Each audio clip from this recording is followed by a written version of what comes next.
বাঁধাকপির একঘেয়ে রান্না খেতে খেতে বোর হয়ে গেলে এই রেসিপিটা একেবারে তোমার জন্য। গ্যাসে কড়াই বসিয়ে ওর মধ্যে দিয়ে দিলাম কুচনো বাঁধাকপি, তারপর এর মধ্যে দিয়ে দিলাম 1 চামচ লবণ, 1 চামচ হলুদ গুঁড়ো আর 1 গ্লাস জল।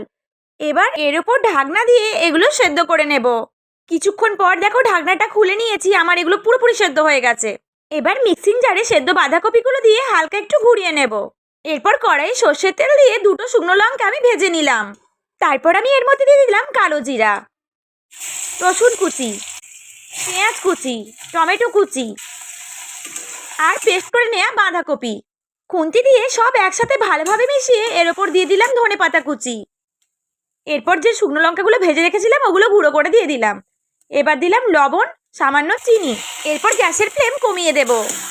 আর যতক্ষণ না এই জল পুরোপুরি শুকিয়ে যায় ততক্ষণ এটা খুন্তি দিয়ে নাড়তে থাকবে, নইলে নিচে লেগে যেতে পারে। ব্যাস, তাহলে গরম ভাতের সাথে জমিয়ে খাও বাঁধাকপি ভর্তা।